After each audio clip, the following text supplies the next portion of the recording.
Comment bien débuter en crypto? C'est une question que beaucoup de débutants se posent. Et souvent, on se dit que si on choisit la bonne crypto, on sera riche dans quelques semaines. Ça, c'est la pire des idées que tu puisses avoir. Si tu viens dans la crypto pour ça, tu as 100% de chance de te planter. Si tu veux vraiment gagner de l'argent, reste jusqu'à la fin de la vidéo parce que je vais te donner les 4 points essentiels pour bien investir en crypto. D'autant que le dernier point va te paraître peut-être futile aujourd'hui, mais indispensable en plein bull run. La première des choses, c'est qu'il va te falloir comprendre où tu mets les pieds. Il n'est pas question de partir tête baissée et aujourd'hui, le milieu, l'environnement de la crypto-monnaie est très vaste. Alors je vais faire simple pour toi. Il n'existe, à mon sens, qu'une seule crypto-monnaie, c'est le Bitcoin. Toutes les autres sont des actifs numériques. Alors pourquoi je te dis ça? Parce que le Bitcoin, qui a été créé en 2008 par Satoshi Nakamoto, n'est basé que sur un algorithme mathématique qui lui permet de prendre de la valeur au fil du temps. Je t'ai dit que je faisais très simple, on est d'accord. Et d'un autre côté, tu as toutes les autres cryptos qui pour moi sont des actifs numériques, comme je te le disais.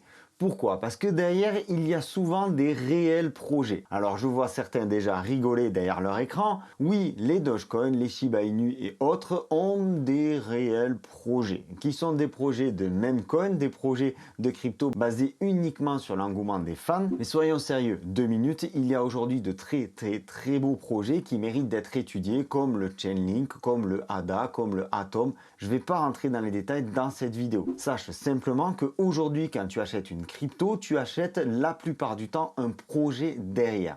Et pour ça, il va falloir que tu fasses des recherches. Ce qui nous amène aujourd'hui à un élément essentiel. On va parler de narratif en crypto, c'est-à-dire des secteurs qui sont porteurs. Actuellement, fin 2023, début 2024, les secteurs porteurs pour la crypto sont l'intelligence artificielle, le big data et le gaming. Tous les autres secteurs ne sont pas forcément à jeter à la poubelle, loin de là, mais ils y sont peut-être passés de mode et peut-être qu'ils ne seront pas porteurs pour le prochain bull run. Alors quand tu vas aller faire des recherches, regarde si les cryptos que tu achètes ont un lien avec l'intelligence artificielle, le big data ou le gaming. Ce sera déjà une bonne chose pour les quelques semaines ou les quelques mois à venir. À la suite de ça, tu vas te poser la question de comment investir, quel budget.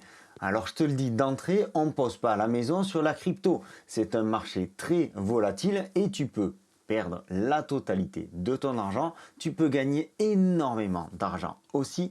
Mais fais attention, sois prudent, ne va pas faire un crédit s'il te plaît pour acheter de la crypto. Ce qu'il est important de déterminer, c'est ton profil d'investisseur. Est-ce que tu veux être plutôt court terme, et dans la crypto on parle là de quelques jours ou quelques semaines, ou alors plutôt long terme, et dans ce cas là on parle plutôt de mois ou d'années. Les cryptos ont des cycles de 4 ans environ qui font qu'on passe d'un bull market, c'est-à-dire une phase haussière, à un bear market, c'est-à-dire une phase baissière ou une phase relativement stable, en quelques mois seulement, voire même en quelques semaines. Donc tout cela peut aller très vite et il convient que tu te prépares au mieux pour absorber ces périodes-là. Un investisseur court terme, c'est celui qui va faire du trading, qui va être actif derrière son écran. Être un investisseur court terme, c'est se renseigner quasiment tous les jours sur l'actualité de la crypto, suivre l'actualité et faire des opérations quasiment quotidiennement. Être un investisseur long terme, c'est complètement différent. Là, tu vas acheter, tu vas privilégier les grosses capitalisations et tu vas holder, c'est-à-dire que tu vas conserver bien au chaud tes cryptos en attendant le prochain bull run. Pour tout ça, que ce soit pour du trading court terme ou pour de l'investissement long terme, tu vas passer par des plateformes. La plus connue aujourd'hui reste Binance. Personnellement, j'ai quitté cette plateforme il y a déjà quelques mois. Je travaille aujourd'hui essentiellement avec BitGet. Je te laisse un lien dans la description. Tu pourras bénéficier de 10% de remise sur tes frais de trading à vie, sur tous tes achats, etc. etc. Alors, c'est pas grand-chose, 10%.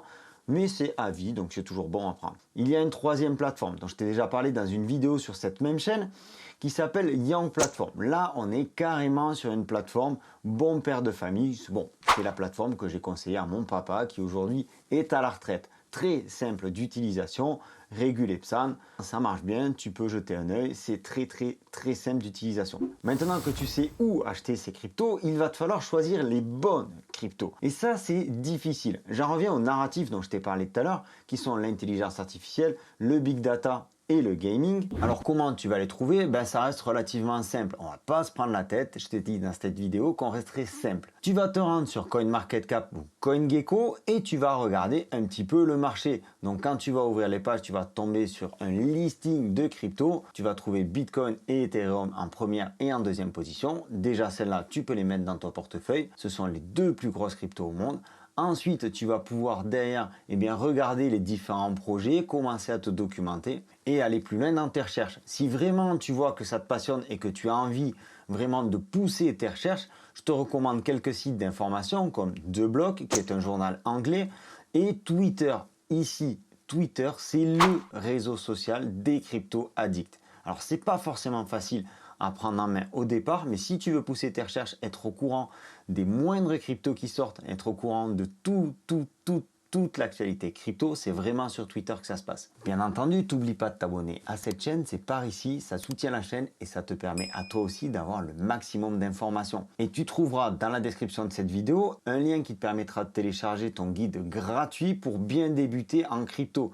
Il y a quelques pages, j'ai simplement repris les liens dont je te parle dans cette vidéo-là. Tu verras, c'est vraiment établi pour que ça reste simple, pratique et facile d'utilisation. Un point qu'on n'a pas abordé, c'est comment investir. Peu importe ton capital, ce que je te suggère de faire, c'est d'utiliser la méthode DCA, Dollar Cost Average. C'est-à-dire que tu vas acheter un petit peu de crypto de manière très régulière, toutes les semaines ou tous les mois.